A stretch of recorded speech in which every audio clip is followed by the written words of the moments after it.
Hi friends, இன்றைக்கி என்ன video அப்படின்னு பார்த்தீங்கன்னா, நான் அன்றைக்கே சொல்லியிருந்தேன் அம்மனுக்கு பூ போட்டு செவ்வாய்க்கிழமை வந்து பொங்க வைப்போம், மாவாளுக்கு எடுப்போம் அப்படின்ட்டு. அதுக்காக தான் வந்து நம்ம இப்போ இன்றைக்கி பொங்க வைக்க கிளம்பிட்டோம். பக்கத்துலேயே தான் கோயில் இருக்குது பின்னாடியே, அதனால் வந்து நம்ம இந்த மாதிரி தூக்கிட்டு கிளம்பிட்டோம். அதே மாதிரி தான் அன்றைக்கும் விறகு கட்டு பத்தில் என்ன யாராவது கொண்டு வருவாங்களோ அதுலேருந்து எடுத்துக்குவோம். வாங்க நம்ம போய் பொங்க வைக்கலாம்.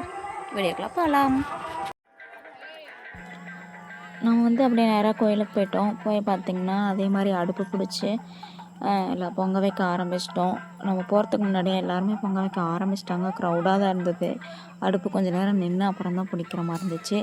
பொங்கல் வந்து பார்த்திங்கன்னா இந்த வாட்டி கொஞ்சம் சீக்கிரமாகவே பொங்கிருச்சு.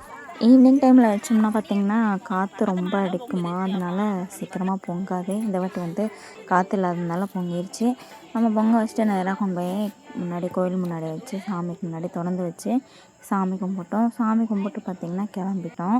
குதிரை வந்து ரெடியாக இருந்தது கோயிலுக்கு வரத்துக்காக கட்டி வச்சுருந்தாங்க. அப்புறம் வந்து பார்த்திங்கன்னா நம்ம பொங்கலை தூக்கிட்டு விட்டு கிளம்பிட்டோம். இது வந்து இன்றைக்கி என்னென்னா, நம்ம வந்து எங்களோட பூஜை ஃபஸ்ட்டு பண்ணுவோம். மாவிளக்கு எடுக்கிறதுக்கு முன்னாடி ஃபஸ்ட்டு எங்களோட பூஜையை நடத்திட்டு தான் நாங்கள் மாவிளக்கு எடுப்போம்.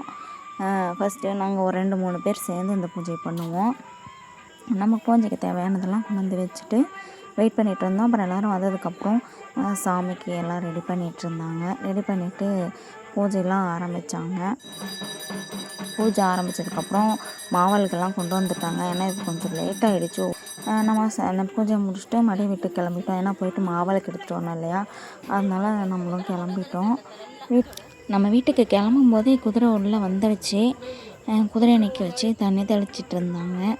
நாங்கள் வந்து வீட்டுக்கு போயிட்டு வரத்துக்குள்ளேயே குதிரை துளிக்கிருச்சு. அதனால் நம்ம என்ன பண்ணிட்டோன்னா, குதிரை கூட்டிகிட்டு சக்தி இழக்க போவாங்க தண்ணி தெளித்த உடனே.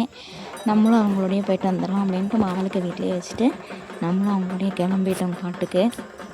இது வந்து பார்த்திங்கன்னா வந்து எங்கள் காட்டு வழியாக தான் போவாங்க. அது வழக்கம் எப்பயுமே. இந்த மாதிரி எல்லாருமே கிளம்பிடுவாங்க. விருப்பம் இருக்கிறவங்க போவாங்க. யார் போகணும் போகக்கூடாது அப்படின்லாம் இல்லை, எல்லாருமே போகலாம். நான் இது வரைக்குமே போனதில்லை, இப்போ தான் ஃபஸ்ட் டைம் போனேன். என்ன தான் நடக்குது அப்படின்னு சொல்லி போய் பார்க்கலான்ட்டு எல்லாருமே கிளம்பிட்டாங்க. லேடிஸ் கொஞ்சம் பேர் தான் போனாங்க, ஜென்ட்ஸ் தான் ஃபுல்லாகவே போவாங்க. சரி நம்மளும் போகலாம் அப்படின்னு சொல்லிட்டு போயிட்டோம். அந்த மாதிரி தான் நடந்து போவாங்க. நாங்கள் வந்து பார்த்திங்கன்னா நான் பாதியிலே போய் ஜாயின் பண்ணிக்கிட்டேன். கோயிலுக்கு போகலை, வீட்டு வழியாகவே தான் போவோம். அதனால் அங்கே போய் ஜாயின் பண்ணிக்கிட்டேன். அங்கேயுமே பார்த்திங்கன்னா போய் சாமிக்கு வந்து பூஜைக்கு தேவையான எல்லாமே ரெடி பண்ணாங்க. போய் தான் ரெடி பண்ணுவாங்க எப்பயுமே, அது வழக்கம். அங்கே போயிட்டு பட்டாசுலாம் வெடித்து அப்புறம்தான் சாமிக்கு வந்து பூஜை பண்ணுவாங்க. சாமிக்கு எல்லாம் தேவையான அலங்காரம்லாம் பண்ணிட்டாங்க. பூஜை வந்து பண்ண ஆரம்பிச்சிட்டாங்க. சாமி கும்பிட்டு அப்புறம் வந்து பார்த்திங்க அப்படின்னா கிடா வெட்டுவாங்க. கிடா வெட்டினது நான் இந்த வீடியோவில் போடலை, ஆனால் வெட்டினாங்க. ஏன்னா அது வந்து நேரில் பார்த்தாவே ஒரு மாதிரி இருக்கும். சரி அது எப்படி நம்ம வீடியோவில் போடுறது அப்படின்னு சொல்லிட்டு நான் போடலை. கிடா வெட்டி முடிச்சுட்டு பார்த்திங்கன்னா நம்ம வந்து நேராக கிளம்பிட்டோம். கிளம்பி போனதுக்கப்புறம் என்ன பண்ணுவாங்க அப்படின்னா, குதிரையை வந்து கோயிலுக்குள்ளே நிறுத்திட்டு ஊருக்குள்ளே போய் மாவிளக்கு அழைக்க போயிடுவாங்க. அந்த அழைக்க போனதுக்கப்புறம் இங்கே வந்து பார்த்திங்கன்னா ஊஞ்சல் பாட்டு பாடுவாங்க சாமிக்கு. ஊஞ்சல் பாட்டு பாடுறது வந்து ஒரு 10 நிமிஷத்துக்கு மேலே இருக்கும். நான் ஃபுல்லாக வீடியோ எடுக்கவே இல்லை, கொஞ்சமாக எடுத்தேன். அவ்வளோ அழகாக பாடுவாங்க, எல்லாருமே சேர்ந்து பாடுவாங்க. வந்து ஊஞ்சல் பாட்டு பாடி முடிச்சதுக்கு அப்புறம்தான் பூஜையே நடக்கும். ஏர்மேவும் செம்பவள குடங்கி ஊட்டி நீர்மேவும் காரி நகர் தண்ணில் மேவும் செல் ஆண்டியம்மன் ஆரீரும் ஊஞ்சல் ராரி ராரி ராரி ராரி ராரி ராரி ராரி ராரி ராரி.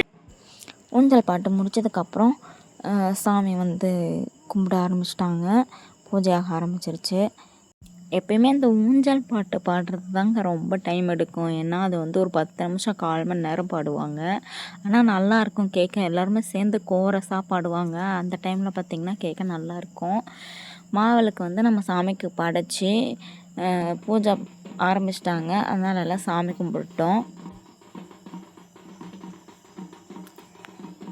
அப்புறம் வந்து பார்த்திங்கன்னா மாவிளக்குக்கு வந்து தனியாகவும் பூஜை பண்ணுவாங்க. சாமி பூஜை நடந்துகிட்ருக்கும் போதே மாவிளக்குக்கு தனியாக பூஜை பண்ணிட்டு வருவாங்க.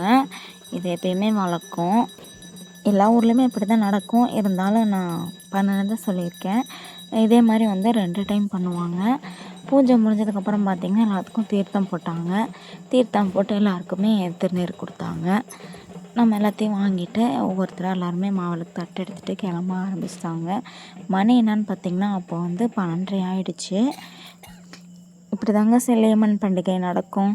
இது வந்து எங்கள் ஊரில் வந்து நாங்கள் ஷார்ட்டாக குதிரை துளுக்குற நோம்பி அப்படின்னு சொல்லிக்குவோம். ஏன்னா குதிரை வந்து தண்ணி தெளித்து அது துளுக்குச்சினா தான் நோம்பி அப்படிங்கிற மாதிரி சொல்லுவாங்க. அதனால் நாங்கள் ஷார்ட்டாக அப்படி சொல்லிக்குவோம். உங்களுக்கு இந்த வீடியோ பிடிச்சிருந்துச்சி அப்படின்னா லைக் பண்ணுங்கள், ஷேர் பண்ணுங்கள், கமெண்ட் பண்ணுங்கள். இதே மாதிரி அடுத்த வீடியோவில் பார்க்கலாம்.